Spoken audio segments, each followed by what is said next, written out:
이제 앞으로 제가 불교 심리학을 여러분하고 간단하게 몇 가지 추려서 정리를 해드릴 거예요. 그리고 여러분이 정말 그게 내 얘기인지 확인하시고, 그리고 그 말을 듣다 보면 아, 이거는 내가 잘 안 되는 부분인데 하는 게 분명히 있어요. 있겠죠? 분명히 있습니다. 나 이거 잘 안 되는데 할 때 용감하게 포기하세요. 뭐를? 기존의 나를. 어렵죠? 그게 쉬우면 누가 이렇게 수행 열심히 하겠어요? 네. 그리고 그게 왜 어려운지도 제가 다 설명해 드릴게요. 어떤 원리 때문에 옛날의 나를 놓기가 힘든지도 제가 설명해 드릴게요. 정말 어려운 일이지만 그거를 해 나가는 게 누구다? 수행자다. 그렇죠? 그렇기 때문에 저는 신에게 매달리면서 저를 구원해 주세요라고 얘기하는 사람보다 내 스스로 나의 가장 아프고 가장 고쳐지지 않는 지독한 습관을 정면으로 마주하면서 그것을 깨트려 나가는 용기 있는 수행자가 나는 훨씬 더 멋지다, 대단하다 라고 말씀드리고 싶어요. 이 이야기는 나의 인생을 그대로 두고 몇 가지를 더 배워서 내 인생이 행복해질 거야 라고 생각하면 말이 안 돼요. 그렇지 않아요. 그게 아니라 이 내 인생 두고 몇 가지를 더 배우는 게 아니에요. 내 인생에 대해서 배우는 거예요. 아셨죠? 기대를 갖고 함께 가봅시다. 제가 오늘 첫 시간이니까 이 정도만 말씀을 드리고 여러분 이야기로 마무리를 해야 될 것 같아요.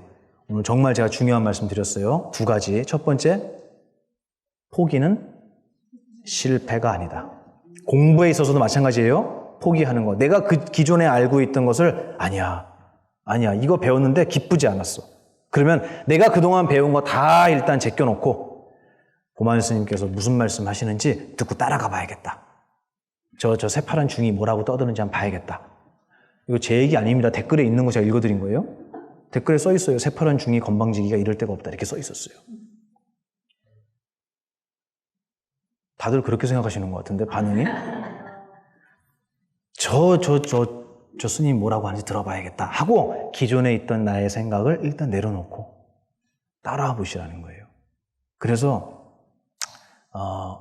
의사가 환자에게 당신은 이런 부분에 병이 있는 것 같아요. 그러니까 이 약을 드셔보세요 하면 여러분 먹어야 돼요? 안 먹어야 돼요? 그렇죠. 근데 약을 딱 갖다 놓고 생각하는 거예요. 의사가 너무 젊은데 의사가 서울에 안 있고 상주에 있다던데 경상도 문딩이던데 보니까 이걸 먹어야 되나? 이러지 마시고 일단 한 번만 드셔보세요. 약장사죠. 딱 멘트가 한 번만 먹어봐. 저는 그 일을 하고 싶어요. 한 번만 먹어보면 야, 이렇게 향기로운 거였어? 아마 헤어나오질 못하실 거예요. 이 부처님 가르침에 저는 자신 있습니다. 제가 잘나서가 아니라 저라는 그릇에 이 부처님의 가르침을 담아주신 스승님과 어른들의 감사함 덕분에 제가 여러분에게 정말 진심으로 드리고 싶은 보석들이 저한테 있어요. 보만 스님이 잘난 게 아니에요. 부처님의 제자이기 때문에 얻을 수 있었어요. 이걸 여러분한테 그대로 전해드리고 싶어요. 여러분 다 받을 수 있습니다. 아셨죠?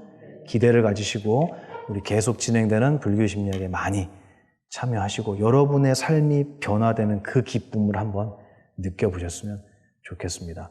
오늘 제가 드릴 말씀 이 정도에서 마무리를 하고요. 그리고 혹시 궁금하신 부분이나 질문 있으시면 지금 해주시고 채팅에도 올려주시면 고맙겠습니다. 딸 방을 보고 돼지를 키우나 했거든요. 딸 방을 보고 돼지를 키우나 했다고요? 네. 근데 여러 번 말을 해도 안 고쳐지는데 왜 그렇게 하면 안 돼요? 그러니까 딸 방이 막 돼지우리 같은데 아무리 얘기를 해도 안 치운다.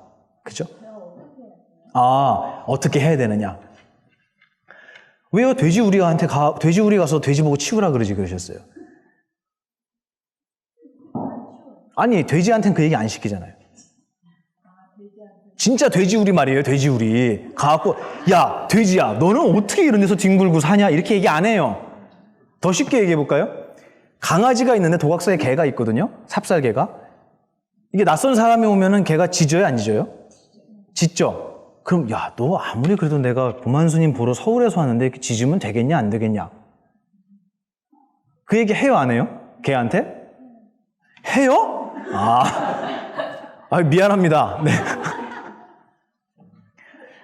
다시 얘기하면 우리 보살님 따님은 더러움을 몰라요. 이건 사실이에요. 어떤 상황이 우리 엄마 눈에는 이게 참을 수 없이 더러운 상황이에요. 맞죠? 근데 그 친구는 더럽지 않아요. 왜 그럴까요? 왜 생각이 다를까요? 나이 차이도 있고 여러 가지로 그래요? 정확하게 얘기하면요. 기억이 다르기 때문이에요. 기억이 다르기 때문이에요. 그 친구는 깨끗한 방을 보면서 행복했던 기억이 없어요. 걔는 깨끗한 걸 보면 이해를 못해요. 그리고 뭐가 더러운지도 몰라요. 그 기억이 안 쌓였을 뿐이에요. 그 기억이 쌓이면 자기도 모르게 그런 견해가 나와요. 다시 얘기해서 정답을 알아야 모두 알겠어요. 오답도 아는 거예요. 근데 그 친구 기억 속에는 정답이라는 개념이 없어요. 다시 얘기해서 방은 이런 상태여야 한다라는 것은 엄마의 강요에 의해서 그냥 들었을 뿐이지 자기가 한 번도 그 기억을 갖고 야 이렇게 치우니까 너무 깨끗해라는 걸 느껴본 적이 없는 거예요. 이게 잘못된 건가요? 그 친구가? 근데 제가 옛날에는 저도 되게 어지르고 지저분하게 살았는데 그렇지. 그 얘기가 나와야죠. 누구 닮은 거예요 그거? 몇 년 전부터는 네. 많이 좋아졌거든요. 저는. 그래서 저는 몇 살 때 좋아지셨어요? 40 후반에. 그렇지. 그때 얘기하세요. 그때까지 기다려주세요. 그 방 안 치우는 문제 있잖아요. 그거는 사실 그 친구에게 굉장히 큰 스트레스를 주는 거예요. 그리고 방을 치워라 좀 이게 뭐냐. 아마 엄마나 아버지들은 다 그렇게 얘기를 할 거예요. 근데 그것도 방법이 있어요. 제가 농담을 계속 하는 게 아니라 알려드리는 거예요. 뭐냐면 그 친구에게 내 모습이 이렇구나를 알려줄 필요가 있어요. 그래서 제가 가끔 핸드폰으로 사진 찍어서 보내주거든요. 네. 그러면 깜짝 놀라요. 본인이 놀래요. 네. 그렇죠. 왜 이런 거 보내냐고. 그렇지. 그걸 놀라는 거죠. 방 상태가 놀라운 게 아니에요. 왜 내 방에 들어와서 이런 걸 찍어서 날 보내냐. 이게 놀라운 거예요. 전혀 엄마의 세계와는 다르다니까요. 그래서 그거는 본인이 때가 돼야 치워요. 그거를 엄마가 기다려줄 필요도 있고 엄마도 40 넘어서 알았다면서요. 근데 딸도 마찬가지예요. 그래서 제가 오늘 강의하고도 일맥상통하는 얘기인 게 아까 사과하는 법을 모른다 그랬잖아요. 친구들이. 그것도 교육이에요. 근데 어떤 교육이냐면 어질렀으면 치워야지 이것도 교육이에요. 하지만 몇 살이에요, 딸이? 이제 20살. 20살이요? 나는 초등학생인 줄 알았네. 20살이면 스스로가 자기 방 상태를 확인할 수가 있어요. 그죠? 근데 그걸 못하는 것 같은 게 엄마가 얘기하는 거잖아요. 저는 그런 친구들한테 얘기할 때 어떤 얘기를 하냐면, 이제 저를 만나면 그런 게 고쳐질 수 있어요. 일단, 왜 그러냐면, 엄마하고 다른 얘기를 하는 게 아니라, 엄마하고 똑같은 얘기를 해도 누가 하냐에 따라 무게가 달라요, 보살님. 그거 되게 중요해요. 그래서 제가 자제분들을 키우는 부모님들에게는 자제분들을 데리고 와서 꼭 애들 보는 앞에서 스님한테 절하는 걸 보여줘라. 시켜요. 그러면 내 어머니와 아버지께서 절하는 스님이, 다시 얘기해서 내 부모님의 스승님이 나를 칭찬해요. 그럼 얘는 어떨까요, 기분이? 날아가는 거예요. 다시 얘기해서 그 친구에게 스승을 만들어 주셔야 돼요. 정신적인 멘토를 만들어 주셔야 돼요. 이건 정말 정말 소중한 문화입니다. 이거는 대한민국이 아니라 전 세계의 모든 이 사람들이 만들어야 할 문화예요. 정신적인 스승을 만들어 줘야 돼요. 근데 옛날에는 그게 부모님이 되기도 하고 학교 선생님이 되기도 했는데요. 지금은 그 권위가 다 떨어졌어요. 아시죠? 네, 부모한테 뭐 야자하는데요. 뭐. 그리고 부모님들이 반말하도록 시키는데요. 뭐. 그러니까 부모님의 권위가 없어요. 부모님으로서의 어떠한 영향력도 자식에게 행사할 수가 없어요. 그러면 이 친구는 이제 누구에게 교육을 받아야죠? 선생님? 누구한테 받아야 돼요? 교육을? 없어요. 무서운 거예요. 없어요. 그리고 제가 항상 얘기하는데요. 교육이 올바른 교육을 시켜야 되잖아요. 그죠? 그러면 올바른 교육을 시키면 사람이 돼요. 근데 교육을 안 시키잖아요. 그럼 뭐가 되는 줄 아세요? 짐승이 돼요. 근데 나쁜 교육을 시키잖아요. 그럼 악마가 돼요. 교육이 없는 게 나아요. 방을 어지럽히는 게 낫다고. 나쁜 애는 아니잖아요. 나쁜 애들이 얼마나 많은데요. 나쁘다는 게 걔의 인간성 자체가 나쁘다는 소리가 아니라 나쁜 교육을 받고 큰 애들이 얼마나 많은지 몰라요. 부살님. 방 하나 안 치우는 거를 고민하신다는 건 정말 행복한 일이에요. 칭찬해줘야 돼. 방 안 치우는 거 말고 또 속상하게 만드는 거 뭐 있어요? 거봐. 이렇다니까요. 만약에 그거보다 더 속상한 게 있으면 방 안 치우는 거는 눈에 들어오지도 않아요, 부살님. 그걸 질문했을 거예요, 나한테. 그거는 정말 작은 거고요. 그거는 그 외에 방 안 치우는 거 빼고는 전부 다 무슨 거리냐면 칭찬할 거리예요. 근데 그걸 칭찬하느냐, 우리가? 안 하지. 안 되는 것만 지적하는 거예요. 그래서 저는 부모님들이 당신들의 자제분들을 저에게 데리고 오면 제일 먼저 하는 게 무슨 작업인 줄 아세요? 제가 별명이 농약 살포기예요. 제가 약을 기가 막히게 치거든요. 데리고 오면 첫 번째로 하는 게 뭐냐? 칭찬을 합니다. 칭찬할 게 없으면 죽어라도 찾아야 돼요. 하다 못해서 너는 웃는 게 이쁘다라고까지 얘기해요. 그럼 걔는 그 다음부터 뭐 하는 줄 알아요? 그렇지. 웃으려고 노력해요. 걔는 표정이 이랬거든. 진짜 이러고요. 그리고 얼마 전에 어떤 친구는요, 제가 재연해 볼까요? 저하고 상담을 하는데 소파에 앉아서 하거든요. 한 2시간 정도 상담하니까. 소파에 앉았는데 들어올 때부터 나갈 때까지 어떻게 하냐면 재연해 볼게요. 이러고 있어요. 요즘에 학교에서 뭐 재밌는 일 없니? 네, 없어요. 제가 차를 줘요. 차를 주고 먹잖아요. 차 맛이 어때? 좋아요. 그래서 얘가 고등학교 1학년인가? 중학교 3학년인가? 1학년인가? 그래요. 그래서 제가 걔 이름을 불렀어요. 얘야, 스님 봐봐. 그래놓고 제가 똑같이 이렇게 앉아서 2분 넘게 3분 정도를 그러고 있었어요. 그게 얼마나 긴 시간인 줄 아세요? 이쯤 하면 일어나야 고개를 들어야 되는데 하는 시간이 지날 때까지도 계속 그러고 있었어요, 제가. 걔가 어떻게 할까요? 가시방석이에요. 그리고 제가 고개를 들어서 물어봤습니다. 어땠어? 기분이 안 좋았어요. 너를 무시하고 있다는 생각 안 들어? 듭니다. 그 다음부터는 이렇게 앉더라고요. 눈을 보더라고요. 그 다음부터. 다시 얘기해서 내 아이의 행동, 나의 언행 있죠. 말하고 행동하는 거긴 방 치우는 것도 포함이 돼요. 그거를 스스로가 한 번도 되돌아보고 느낀 적이 없는 거예요. 그거는 그거 한 번만 느끼게 해주면 바로 바뀌어요. 그리고 그게 다른 것보다 엄청나게 심각한 문제가 아니에요. 방 개판인 거 인정해 주세요. 괜찮아요. 그리고 얘기해요. 아유, 누구예요? 아유, 네, 제가 키우는 돼지예요. 심각하잖아요.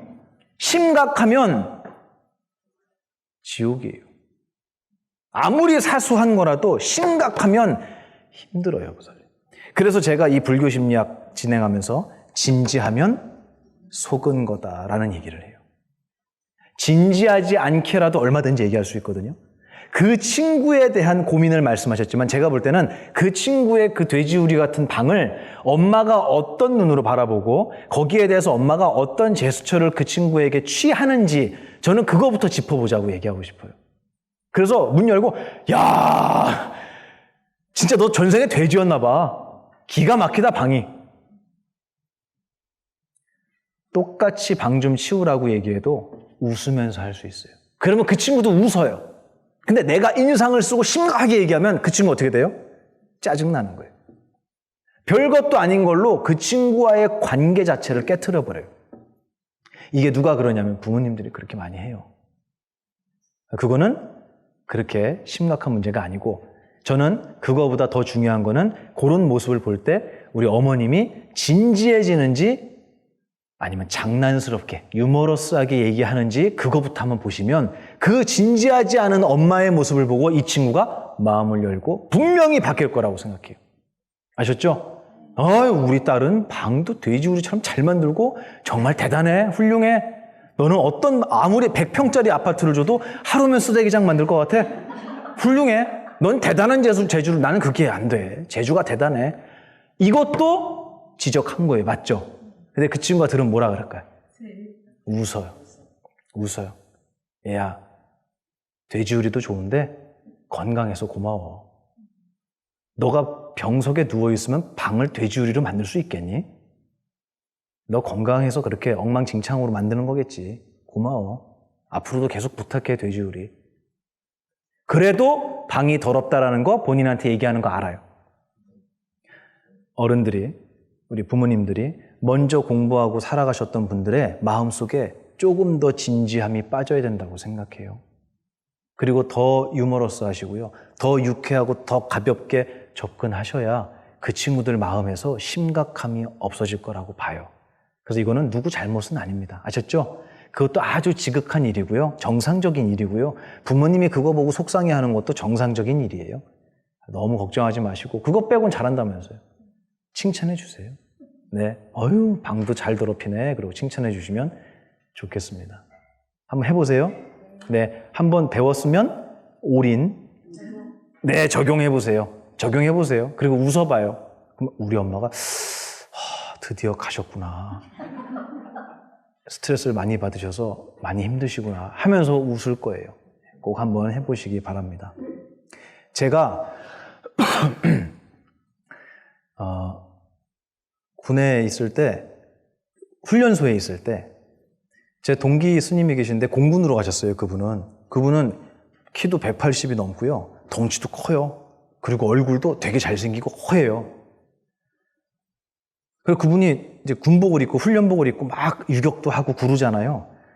옆에서 제 동기 따는 스님이, 그분도 동기고 셋 다 친구인데, 그 도반 스님이 우리 스님은 덩치가 커서 그런지 군복을 입으니까 유엔 미군 같다고.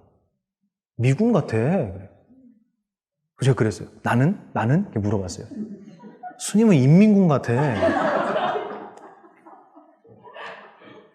제가 되게 지저분하게 생겼나 봐요.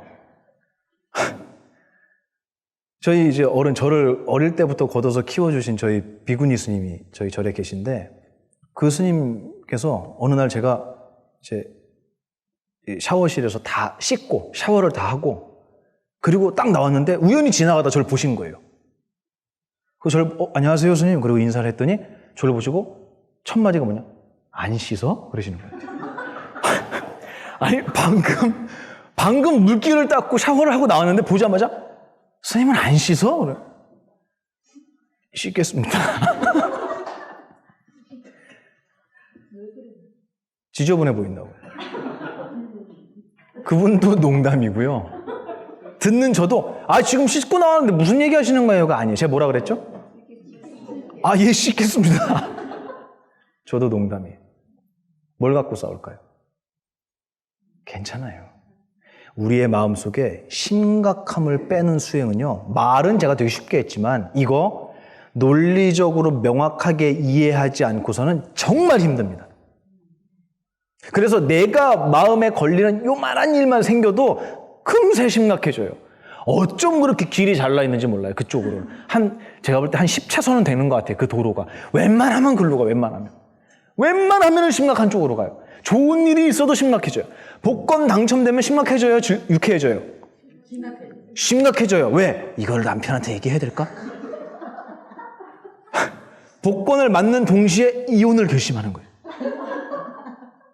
심각함을 빼면 모든 게 유쾌해집니다. 저는 이 부처님의 가르침을 공부한 수행자가 올바로 공부했는지 안 했는지를 가르는 척도는요, 심각하냐, 유쾌하냐에 달렸다고 생각해요. 이건 제 생각입니다. 공부를 하신 스님네들, 특히 노스님들. 저는 저희 은사스님 뵙고 정말 많이 느껴요, 그거.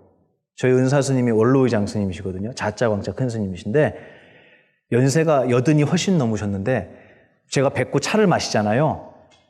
제가 웃다가 나와요. 너무 웃긴 분이세요. 근데 그게 실없는 분이라서 그러실까요? 아니요. 저희 대한민국 불교, 이 불교계의 어른 중에 어른이세요. 근데 그분이 나이가 40년도, 송납이 40년도 넘게 차이나, 거의 50년 정도 차이 나는 상조한테 유머러스하게 개그를 치시는 거예요. 그리고 저를 웃게 만드세요. 얼마 전에 제가 여기 뭐 출연료 같은 거 줘요. 많진 않아도 출연료를 주거든요. 몇만 원 이렇게 받아요, 제가. 그러면 그거 모아요. 그래갖고 모아서 이번에 저희 은사스님 선물 드렸거든요. 저번 달에. 아니죠. 2월 달, 저번 달이네요. 2월 달에 선물 드렸는데 뭐 드렸는지 아세요? 장갑 드렸어요, 장갑. 이 겨울에 끼는 이 모직으로 되어 있는 장갑 있잖아요. 그거를 한 켤레를 사서 드렸어요.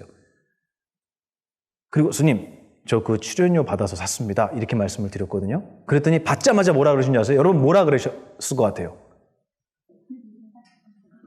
네? 가죽이 아니라고요? 아니요.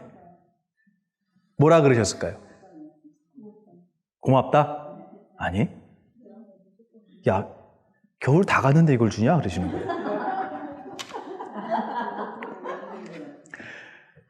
순간순간마다 안 놓치세요. 겨울 다 갔는데 주냐? 그러시는 거예요. 스님, 그죠? 출연료가 좀 빨리 나왔으면 미리 드렸을 텐데 좀 있으면 다시 겨울 옵니다, 스님. 그리고 제가 농담으로 얘기했어요. 근데 막 웃으세요. 그러다가 뭔 얘기 하시다가 야, 너 내복 있냐? 그러시는 거예요. 그래서 예, 있습니다. 그랬더니 너 잠깐 들어와봐. 내복 줄게. 그리고 일어나서 방으로 가시는 거예요. 그래서 제가 스님 들어가시는데 뒤에다 이거 뭐라 그랬을까요? 겨울 다 갔는데 주시려고요? 그랬더니 막 웃으면서 들어가시는 거예요. 수행자는 유쾌해야 됩니다. 제가 얼마 전에 소방서 강의하고 나서 그런 얘기를 했어요. 불이 났어요. 그러면 뭘 꺼내서 쏴야 됩니까?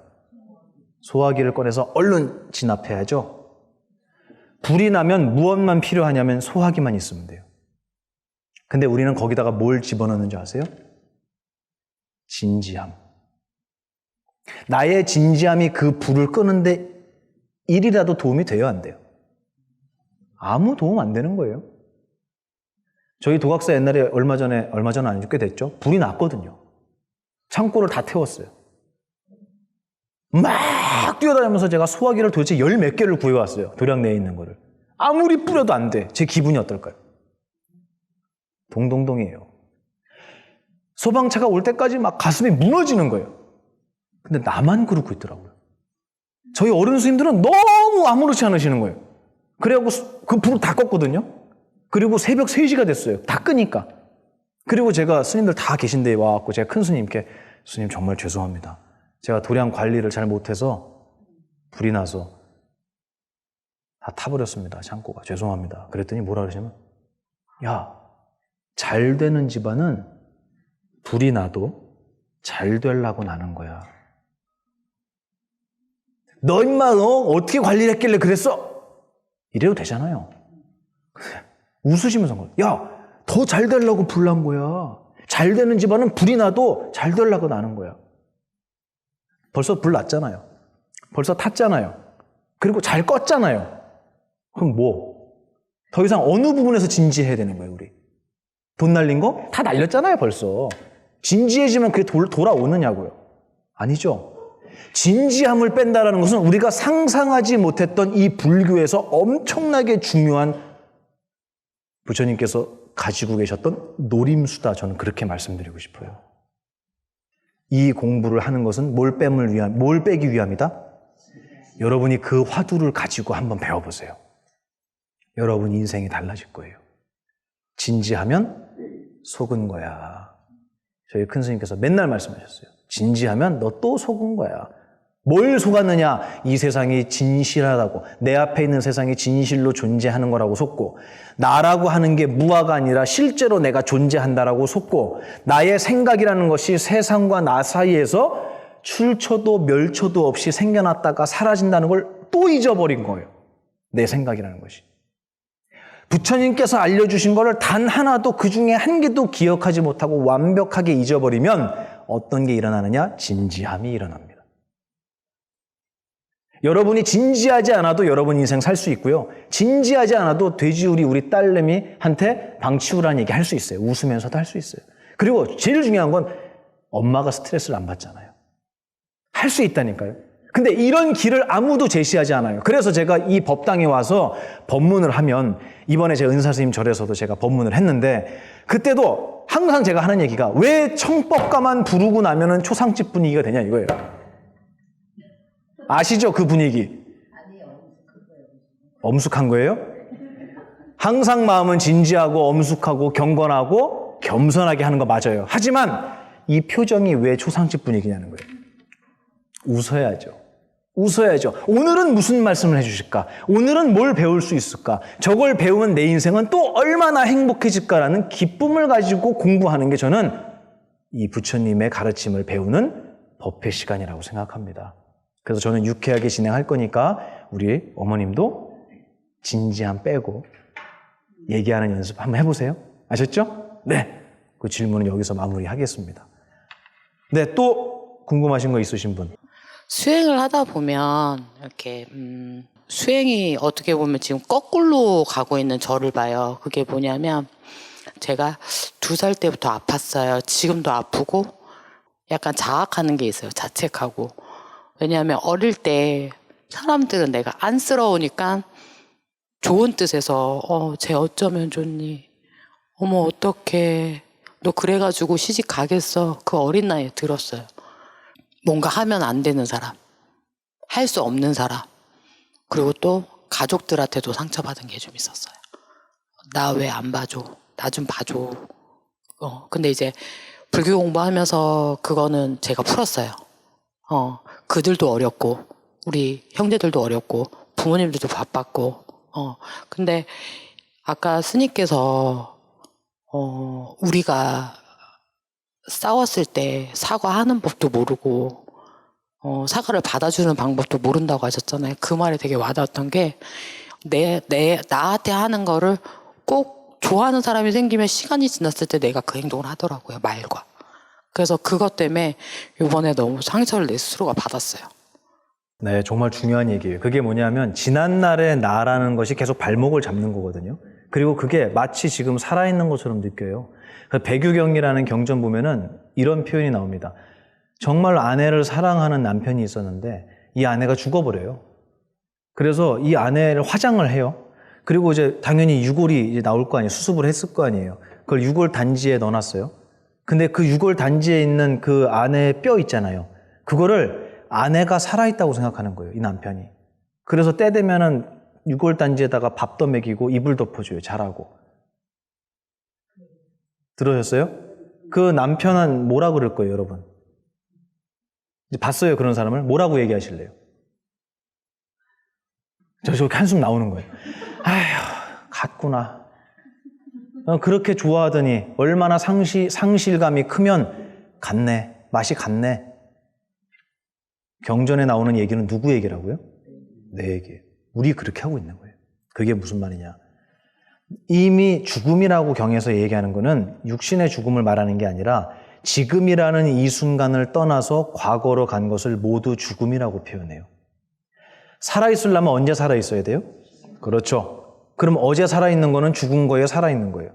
그렇죠. 모든 것은 지금이라는 순간에 생겨나지만 찰나를 견디지 못하고 과거로 사라져요. 그리고 어디에만 들어가 있는 줄 아세요?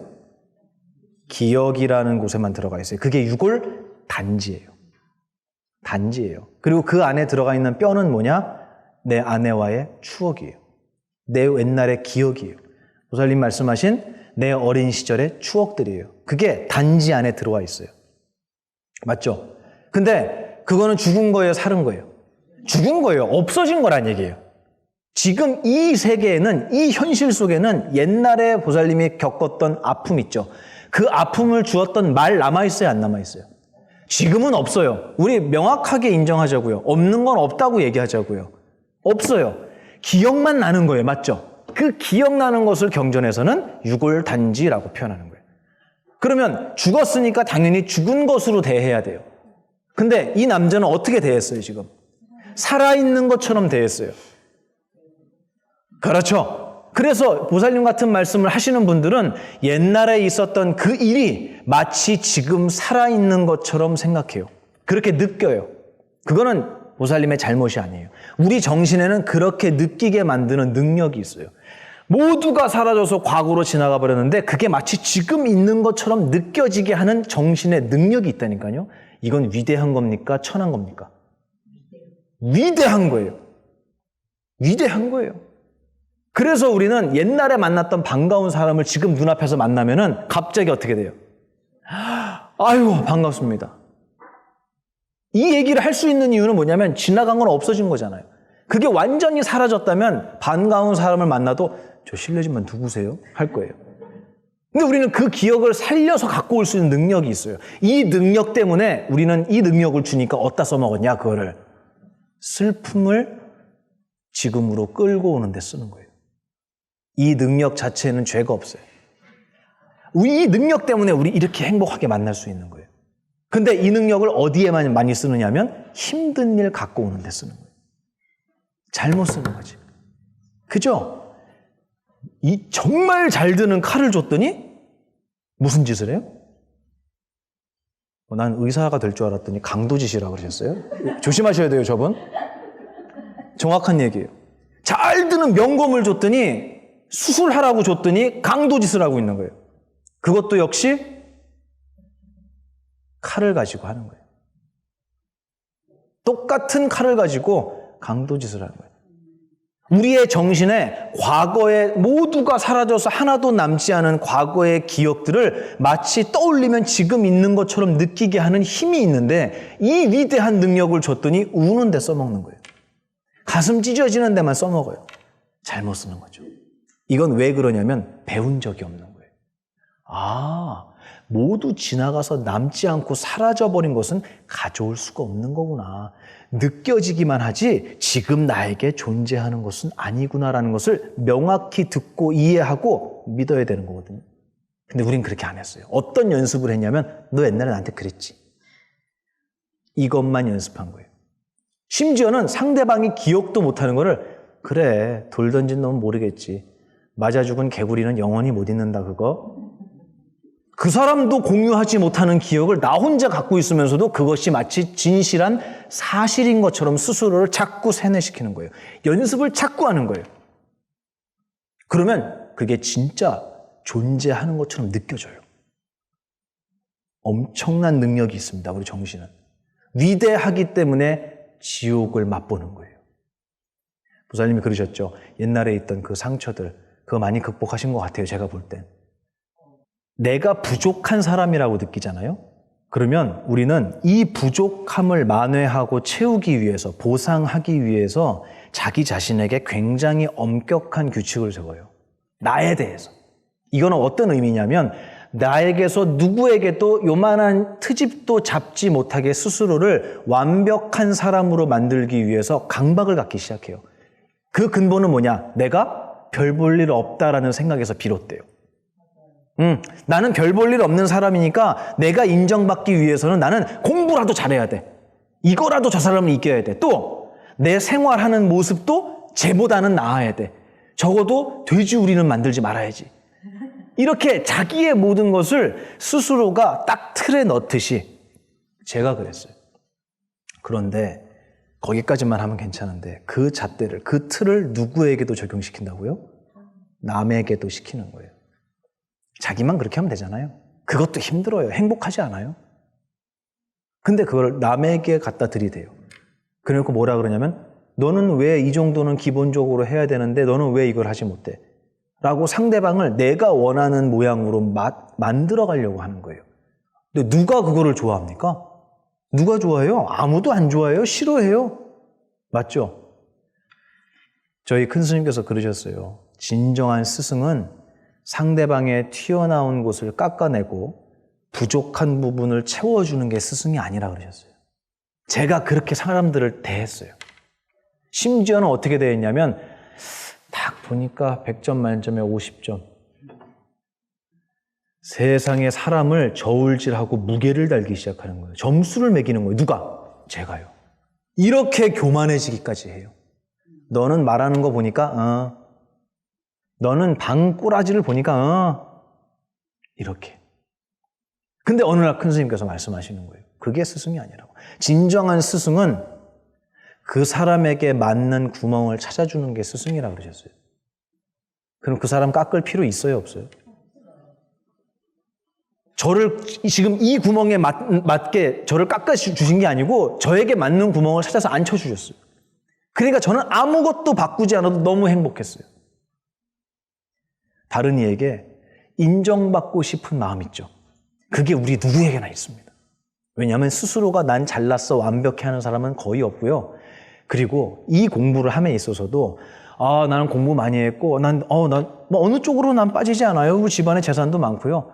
아이고 생긴 것도 이 정도면 훌륭하지. 이렇게 잘난 척하는 사람 있죠. 그 사람들은 생각보다 꺾기가 쉬워요. 왜냐하면 자기보다 돈 많은 사람 되게 많거든요. 자기보다 잘생긴 사람 되게 많거든요. 자기보다 학벌 좋은 사람 되게 많거든요. 그 사람만 옆에 데려다 놓으면 바로 꺾어져요. 내가 안 꺾어도. 맞죠? 근데 진짜 공부하기 힘든 분들이 있습니다. 내가 못났다고 생각하는 사람. 이거는 더 큰 병이에요. 이거는 자기보다 아무리 못난 사람을 예를 들어 데려다 놓는다고 하더라도 그렇게 생각 안 해요. 내가 더 불행하고 내가 더 초라하다고 생각해요. 부처님 가르침은 초라한 나를 발견하게 만드는 게 아니고 나도 몰랐던 나의 위대함을 발견하게 해주는 가르침이에요. 그래서 제가 아까 그 얘기한 거예요. 지나간 기억을 끌고 와서 힘들어하는 사람한테 야, 지나간 걸 왜 자꾸 끌고 와? 이거는 일반적인 대답입니다. 근데 부처님 가르침은 그게 아니에요. 부처님, 제가 옛날에 기억이 자꾸 떠올라서 힘들어요. 다 사라졌는데 이렇게 얘기하잖아요. 그럼 뭐라고 하신다고요, 부처님은? 야, 너에게는 어떤 능력이 있길래 지나간 걸 끌고 오는 거야? 이거부터 물어보시는 거예요. 부처님, 저 이번에 부산으로 가기로 했어요, 차 타고. 그랬더니 무슨 설명을 하시냐면 너가 타고 가는 차의 구조를 알려줄게. 이렇게 말씀하시는 거예요. 이거를 저는 뭐라고 이름 붙였느냐? 불교 심리학이라고 이름 붙인 거예요. 이렇게 하세요, 저렇게 하세요가 아니고 나에게 왜 그런 일이, 그런 마음이 일어나는지 그 구조를 설명하는 것이 저는 부처님 가르침이라고 생각해요. 보살님이 정답을 다 알고 있어요. 근데 그 밑바닥에 있는, 가만히 따지고 보면 남들보다 못한 나. 못하지 않아요. 스스로가 그렇게 생각하는 거예요. 전혀 못하지 않거든요. 그런데도 못난 나를 우리는 자꾸 찾는다니까요. 아까 얘기했잖아요. 그쪽으로 한 10차선 도로 나 있다고. 남 트집 잡고 또 나에게도 트집 잡고. 그래서 스스로 벌 주는 거를 정말 잘해요, 우리. 그 연습만 했기 때문이에요. 이제 견해를 바꿔서 제가 말씀드리면 아까 그랬잖아요. 야, 방도 정말 돼지우리 잘 만들고 훌륭하다. 이렇게 농담을 제가 했지만 농담이 아니에요. 자꾸 스스로의 모습을 보면서 야, 정말 나는 어떻게 해서 옛날 일을 그렇게 순식간에 잘 끌고 오지? 다 지나가는데 어떻게 그 생각만 하면 지금 그 감정이 다시 일어나지? 진짜 대단한 능력을 갖고 있구나, 나는. 여기에 초점을 맞추면은 인생 자체가 달라집니다. 제가 그 말씀을 드리는 거예요. 아셨죠? 그리고 이 공부, 마지막으로 제가 말씀드린 거, 이 공부는 내 삶을 바꾸는 것이다. 내 삶을 그대로 두고 예외를 두고 살면 안 된다. 그대로 내 삶에 대입해야 된다. 이 정도로 정리해드리면 될 것 같습니다. 다음 시간에 제가 만나게 되면 그때부터는 이제 불교 심리학의 개괄에 대한 얘기도 해드리고 또 여러분 질문도 조금 더 많이 받고 그렇게 할게요. 저는 여기 대본이 없잖아요. 그죠? 그냥 올라오는 걸 좋아해요. 그리고 생방송 좋아해요. 왜냐하면 방송 사고가 재밌거든요. 제가 잘나서가 아니라 여러분의 이야기로 만들어가는 살아있는 시간이 됐으면 좋겠어요. 제가 그렇게 스승님께 배웠고요. 저도 역시 그걸 여러분에게 나누어 드리고 싶어서 그렇습니다. 오늘 뭐 준비도 제대로 안 됐고 시간도 뭐 빠듯하게 지나갔지만 그래도 이 귀한 시간 만들어주신 우리 헬로부터 TV 관계자분들 진심으로 감사드리고 이 늦은 시간에 몇 명 들어왔죠 지금? 200명, 200분 넘게 들어와서 함께 해주시는 거에 대해서 제가 진심으로 감사드립니다. 다들 제 이야기인 것 같아서 뜨끔해요. 막 이런 얘기 올려주셨어요. 맞아요. 우리 얘기예요. 멀리서 오신 분들 정말 감사드리고요. 다음에 또 질문할 거리가 있으면 가지고 오세요. 예, 어려워하지 마시고 저는 항상 얘기하는데 못난 질문은 없어요. 못난 대답은 있어요. 무슨 뜻인지 아시겠죠? 질문은 못난 게 없어요.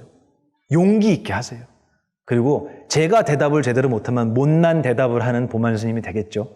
그거는 저의 문제니까 여러분 주저하지 마시고 여러분의 이야기를 많이 해주시면 좋겠습니다. 제가 항상 얘기하는 불교 심리학 9호 진지하면 속은 거야. 우리 크게 한번 외치고 마무리할까요? 제가 진지하면을 선창하면 여러분은 잘한 거야 하면 안 돼요. 속은 거야. 아셨죠? 네, 오늘 긴 시간 함께 해주셔서 감사했고요. 처음 뵙는 분들 모두 반가웠습니다. 오늘 불교 심리학 여기서 마무리하도록 하겠습니다. 진지하면 속은 거야. 감사합니다.